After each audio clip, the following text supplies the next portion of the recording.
L'invité de Nabine Bouhaddi sur Radio Harmonie Cornouailles. Anissa Amimi, bonjour. Oui, bonjour. Vous êtes la directrice générale de l'Union nationale des entraîneurs et cadres techniques français, l'UNECATEF, et vous participez à un séminaire en ce moment en Mur de Bretagne, en partenariat avec Footbraze Academy. Quel est l'objet de ce séminaire ? Alors, ce séminaire se fait dans le cadre du programme que l'on fait depuis 14 ans, qui s'appelle 10 mois vers l'emploi. C'est un programme que l'on a mis en place en faveur d'entraîneurs, adhérents qui sont momentanément privés d'emploi. Donc on les regroupe, ça fait 14 ans cette année. On prend une vingtaine de stagiaires et puis on leur fait faire différents modules, notamment l'anglais du football. Ils font de l'informatique. Ils font des bilans de compétences, ils font du réseau et puis de la préparation mentale, voilà, différentes choses. D'ailleurs, vous avez deux membres de la Footbraze Academy, Yannick Salomon et Hubert Castet, qui ont participé à ce programme il y a quelques années. Il y en a un, je crois que c'est la session 10 et l'autre la session 11. Et vous-même, c'est votre première fois dans cette partie de la Bretagne, en Centre-Bretagne. Quelle est votre première impression ? Alors moi, j'adore. Là, on est dans un cadre vraiment féerique parce qu'on est au bord du lac. C'est très calme, c'est très reposant. On a eu même du soleil tout à l'heure, donc c'était parfait.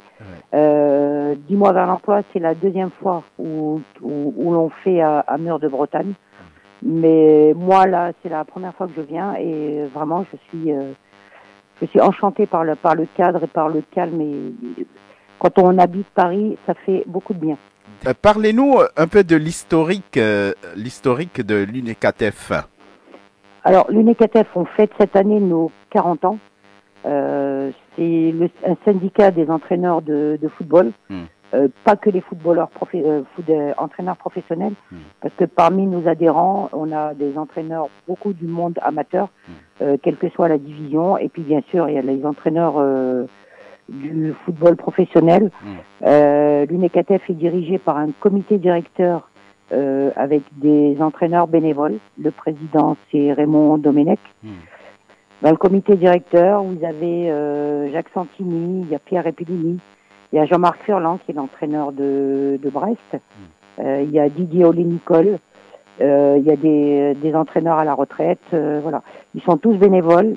Notre objet principal, c'est la défense de la profession.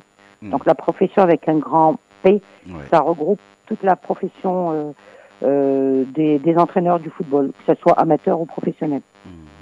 Donc la création de l'UNECATEF est partie d'un constat, peut-être? Alors à l'époque, c'était Georges Boulogne qui était DTN à la Fédération française de football, qui s'occupait aussi de l'amicale des éducateurs et qui a voulu créer un syndicat.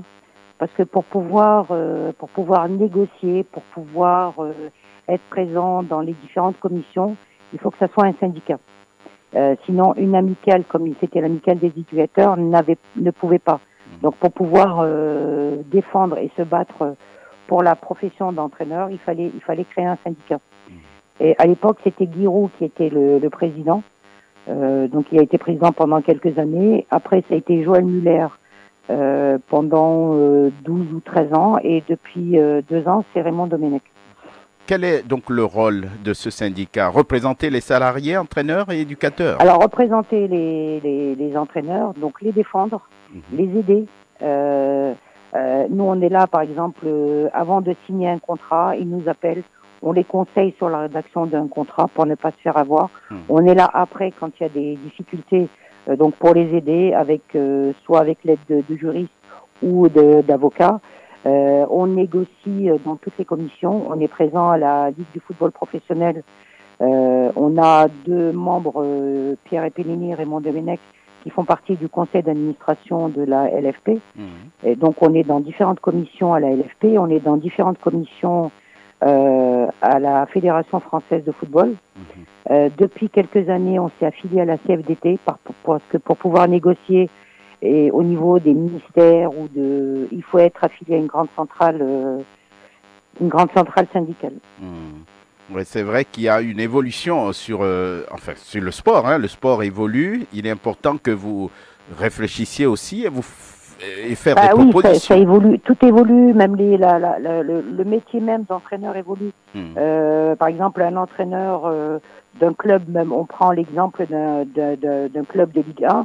Ce que faisait l'entraîneur il y a 30 ans, c'est plus du tout la même manière de travailler. Parce que maintenant, il a un staff. Mais il y a plus de vidéos, il y a la préparation mentale, le métier a beaucoup évolué. Et pour rejoindre votre syndicat, comment s'y prendre?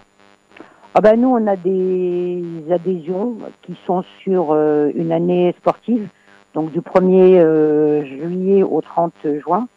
Le coût de l'adhésion dépend de la situation de la personne. Si la personne est sans club, c'est 40 €. Dans ces 40 €, il y a l'abonnement au journal vestiaire qui est offert. Et après, si l'entraîneur est en poste, tout dépend de la division où il est, du poste qu'il occupe. Donc le montant change et augmente bien sûr en fonction du poste. Et ceux qui payent le plus cher, ce sont ceux qui sont en Ligue 1. Il y a juste un bulletin d'adhésion à remplir et puis envoyer un CV. Donc on a un site internet où on a des fiches pratiques, on a des séances d'entraînement qui sont offertes à nos adhérents. Il y a le journal vestiaire aussi et puis des offres d'emploi parce qu'on est de plus en plus sollicité pour avoir par des clubs ou même pour l'étranger. Donc on a des offres d'emploi aussi. Anissa Hamimi, directrice générale de l'UNECATEF, donc vous animez un séminaire en Centre-Bretagne, plus précisément à Mur-de-Bretagne, avec Footbraze Academy. Un dernier mot sur cette académie, Footbraze Academy. Nous on connaît parce que il y a Yannick Salomon et Hubert Castet qui ont fait partie, qui ont toujours été adhérents de l'UNECATEF et qui ont participé à ce programme 10 mois vers l'emploi. Ouais. Et donc Yannick nous avait appelé en disant qu'il avait une structure à mettre à disposition et que si on voulait faire le séminaire, le regroupement de 10 mois vers l'emploi, et c'est comme ça qu'on est arrivé à Mur-de-Bretagne, parce que le programme on change il y a 15 jours ou 3 semaines, on avait passé une semaine à Lyon, à l'Olympique Lyonnais. Donc on était au stade et puis ça permet aux stagiaires de voir autre chose tout en continuant à se former bien sûr. Et puis le 8 avril, on va à Belfast. En Irlande, là parce qu'ils ont passé le diplôme d'anglais. Alors merci beaucoup Anissa Hamimi. Je rappelle que vous êtes la directrice générale de l'UNECATEF, l'Union nationale des entraîneurs et cadres techniques français. Merci d'avoir répondu à nos questions sur Radio Harmonie Cornouailles. C'est nous qui vous remercions. Puis merci à vous et bon séjour. Et on passe un excellent séjour en Bretagne. Merci beaucoup. Merci. Au revoir. Au revoir.